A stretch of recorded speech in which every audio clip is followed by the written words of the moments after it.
As we have discussed about demand pull inflation, increase in prices due to increase in demand of goods and services, that is maybe due to increase in population.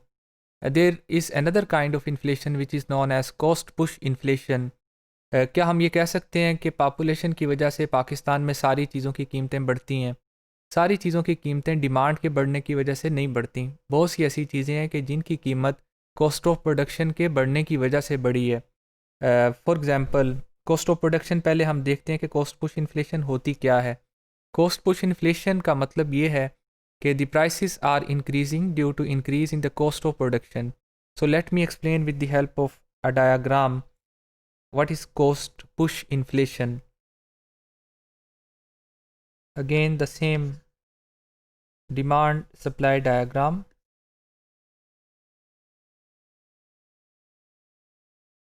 So quantity demand, quantity supply. Suppose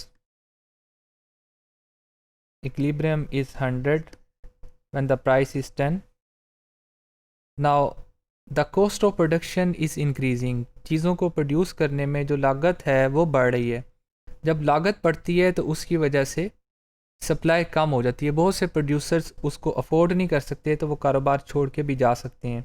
इसकी वजह से supply कम होगी तो आपका जो curve है वो इस तरफ को शिफ्ट हो जाएगा। अब कॉस्ट ऑफ प्रोडक्शन के बढ़ने की वजह से अगर प्राइसेस बढ़ जाएं तो उसको हम कहते हैं कॉस्ट पुश इन्फ्लेशन। उसकी वजह से ओवरऑल इकनॉमिक एक्टिविटीज़ भी कम हो जाती हैं। आप ये जहन में रखें, इसको बाद में आपके काम आएगा। हमने इसको डिस्कस करना है कि जब कॉस्ट ऑफ प्रोडक्शन बढ़ी है तो इन्फ्लेशन तो हुई है, साथ साथ जो overall demand of goods and services हैं वो भी कम हो गई है। पहले 100 थी, अब 70 है। तो ये जो डिमांड इस तरफ को मूव की है ये प्राइसेस के बढ़ने की वजह से हुआ है। और आपको पता है कि there is an inverse relationship between price and quantity demand. So that is the concept of cost push inflation. अब क्वेश्चन ये है कि हमने ये देखना है कि वो कौन सी चीज़ें हैं जिनकी कीमतें उनकी कॉस्ट ऑफ प्रोडक्शन के बढ़ने की वजह से बढ़ रही है। इसमें पाकिस्तान के अंदर बहुत बुनियादी दो चीज़ें हैं जो कि किसी भी चीज़ की कीमत को अफेक्ट कर सकती हैं। उनमें से एक तो पेट्रोल की प्राइसेस है, दूसरी गैस की प्राइसेस है, इलेक्ट्रिसिटी की प्राइसेस हैं। ये दो तीन ऐसी चीज़ें हैं कि जब भी इनकी कीमत बढ़ेगी तो तकरीबन तमाम चीज़ों की कीमत बढ़ेगी, चाहे वो सब्ज़ियाँ हों, खाने पीने की दूसरी अशिया हों या बहुत सी दूसरी चीज़ें हैं, क्योंकि हर चीज़ में ट्रांसपोर्टेशन या एनर्जी का यूज़ तकरीबन होता है। तो ये दो अहम चीज़ें हैं जिनकी वजह से पूरी इकॉनमी जो है उसमें इन्फ्लेशन बढ़ सकती है और लोगों का लिविंग स्टैंडर्ड कम हो सकता है और पावर्टी बढ़ सकती है और ओवरऑल इकनॉमिक एक्टिविटीज़ भी कम हो सकती हैं। अब इसमें कौन कौन सी चीज़ें हैं जिनकी वजह से इनकी कीमतें बढ़ रही हैं। इसके अंदर फॉर एग्ज़ाम्पल अगर हम ये कहें, जो पहली स्लाइड में हमने देखा था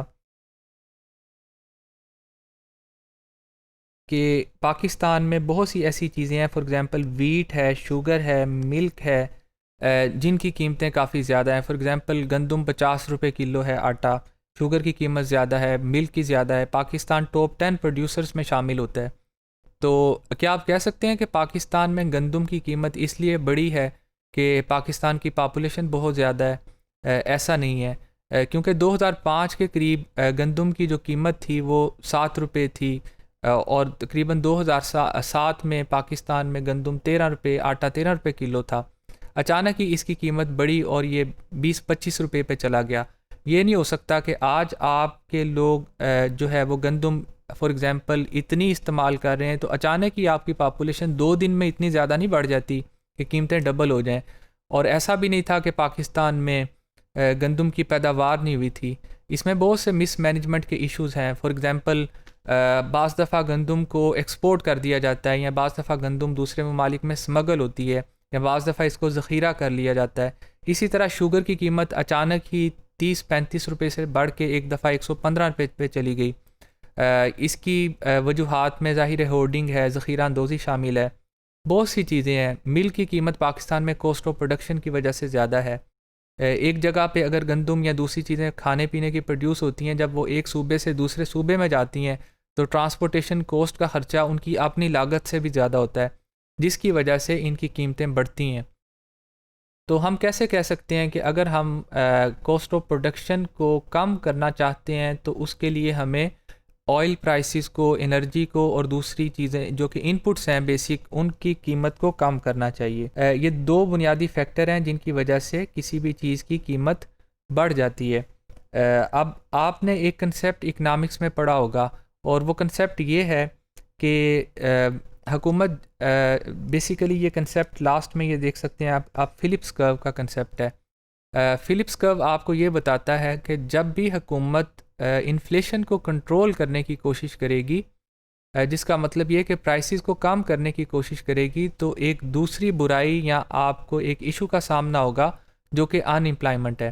क्योंकि जब आप प्राइसेस को कम करते हैं तो इसका मतलब ये कि आप मनी सप्लाई को कंट्रोल करने की कोशिश कर रहे हैं, आप रेट ऑफ इंटरेस्ट को बढ़ा रहे हैं, जिसकी वजह से लोग डिमांड कम करेंगे और प्राइसेस कम होंगी। लेकिन जैसे ही आप डिमांड को कम करेंगे तो अनएम्प्लॉयमेंट तो ज़रूर ज़्यादा होगी। तो एक चीज़ के बढ़ने से दूसरी चीज़ को आपको बर्दाश्त करना पड़ेगा।